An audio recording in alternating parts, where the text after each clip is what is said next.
there are some perfumes that are just works of art for me personally, but I also think for a lot of other people, and so I wanted to highlight those today for you. And spoiler, I think the second one will be a surprise for you. Let us start with one that is very understated, I would say, and that is One Umbrella for Two by Floricu. When I first heard about this perfume, I already fell in love with it, actually.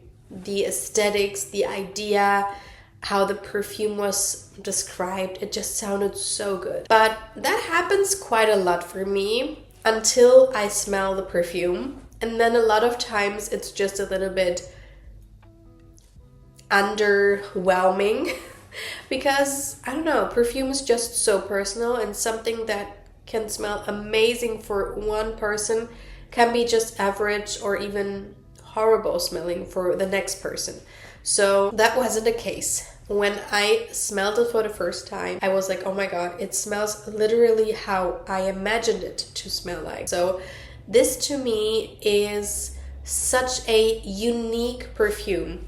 It's a ricey, nutty, like almost hearty perfume, but then you have a super juicy, sweet blackcurrant, red currant in there, which together to me smells like the most delicious fruity popped rice tea, like a Japanese tea that is quite traditional. Then it has like very sweet, juicy fruits in there as well, and that is what it smells like to me.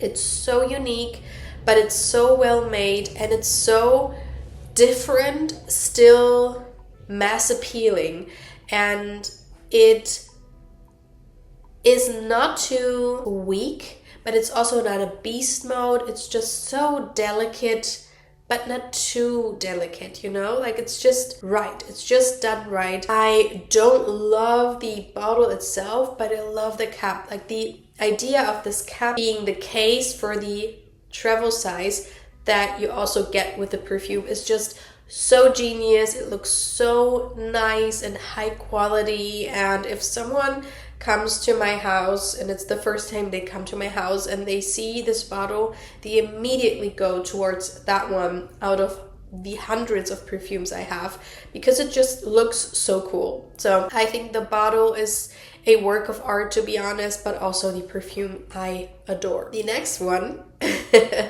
I would say the perfume itself is magic, not so much the bottle, because it is a perfumist. And maybe you can guess which one it is. It is Sol de Janeiro's 59. Yeah. So this was love at second sight or second sniff. I heard about it. It seemed like it would be like a nice perfume, but some brands list perfume notes and then you smell it and it doesn't smell like that at all. With Sol de Janeiro, it's sometimes that case for me. So when I went into Sephora and I sprayed it, I immediately liked it. That much that I immediately purchased a small bottle. And then I went home and I sprayed it and I was like, oh, this smells actually quite cozy. And then I went back and sprayed it again and I liked it more and more. Each day I sprayed it. It was the winter time and it became such a cozy scent to me that I just put it on my nightstand and I sprayed it on every evening before going to bed, and it just became my bedtime scent, and it still is.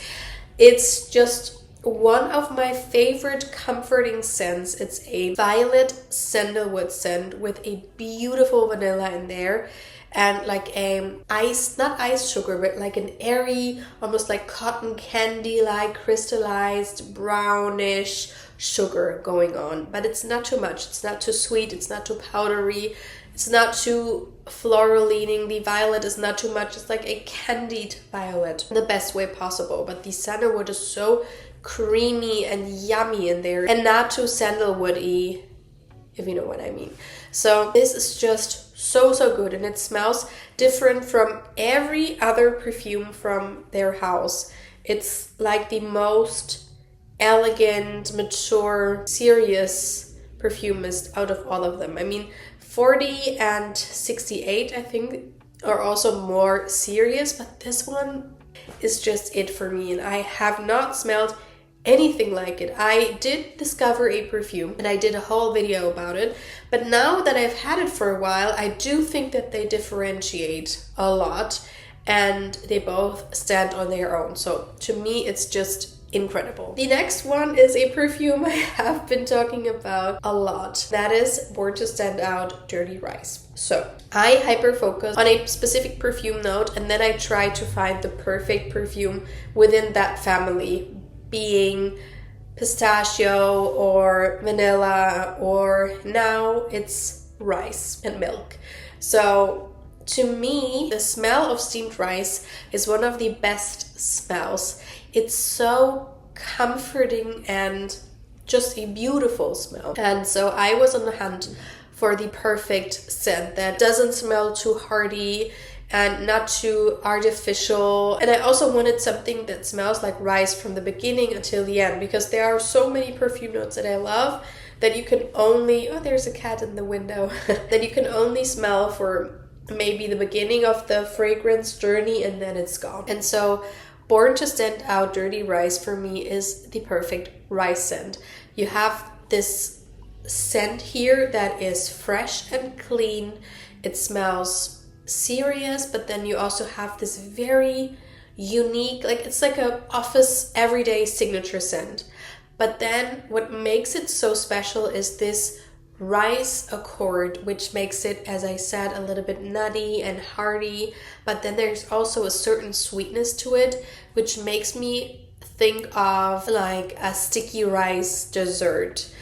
Not that it smells exactly like that, but it's just a feeling that I get. And there are other perfumes with rice in them, but nothing smells like this. The next two ones are going to be classics, beginning with Baccarat Rouge by MFK.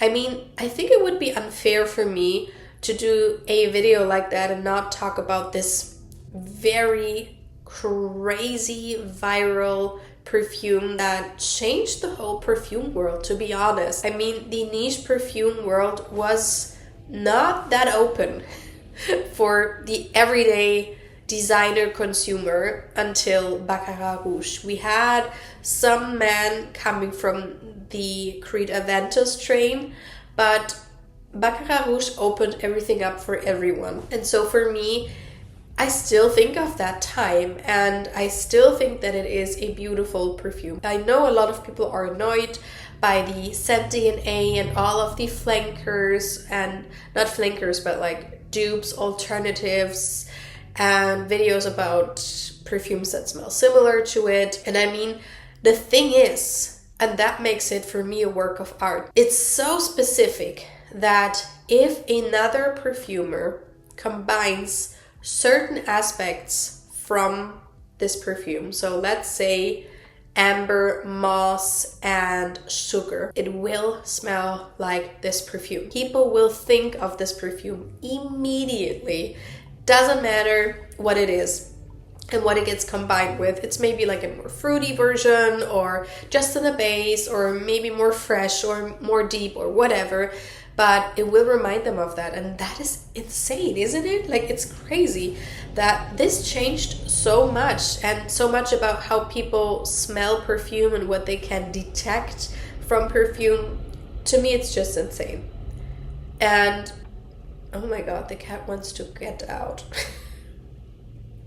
Cats are so crazy. With that being said, I think Baccarat Rouge smells amazing. I smelled it years ago on a friend of mine, and I immediately asked her, what is that? That smells incredible and so unique. I've never smelled anything like that back in the day. And then I really liked it, but I got the Cloud one, which was freshly launched, and I like that one as well, but now I don't enjoy those more sweet scents. It's a little bit too dense for me now.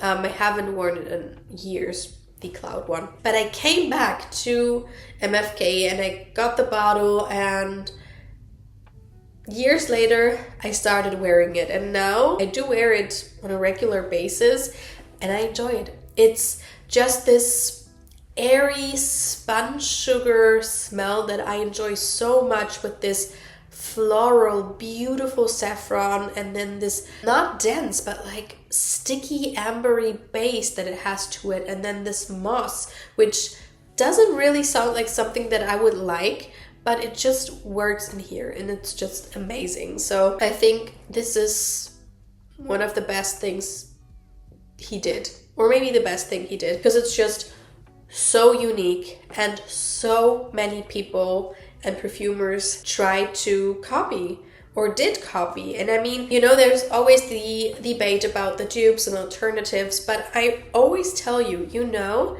how many niche perfumes smell like other perfumes, niche perfumes or designer perfumes. Like everybody is copying everybody, you know, or sometimes it's just you stack some perfume notes and then all of a sudden something in the realms of this perfume turns out to be that perfume, you know, like it's not a one-way ticket. There are so many factors to a perfume, but I just think it's crazy. If you look at him launching this perfume, like he could have never imagined something like that happen. And so to me, it's crazy. It's crazy how viral it went, how people still adore this perfume, and I still think it's incredible. Okay, and then ending the video on one perfume that to me is so interesting because it is so alluring, yet, how can I say it? So alluring yet strange if you look at the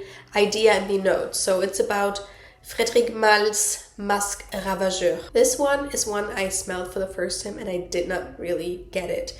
It's a very animalic perfume, meaning it smells like the actual musk. It's like an animal, like the smell of an animal. And sometimes that can be like a good thing in the sense of something that humans think smells good. And then also there are other smells of animals that humans usually think don't smell good. So in here you have the good musk, the good animalic scent, in combination with this clean smell and then these almost like ambery spicy touches. And when you spray it on, like I smelled it, as I said, for the first time, didn't get it, and then I got a perfume that smells basically the same, and I was just mesmerized. I wanted to gift it to my husband. No, we share it. It's so good.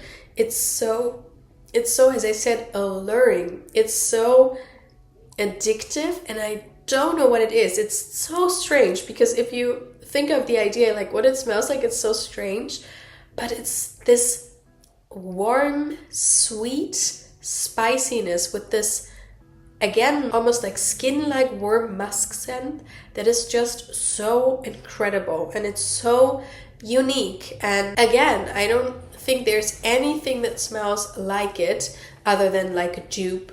But to me, this is even more special than, let's say, Portrait of a Lady by the same perfume house.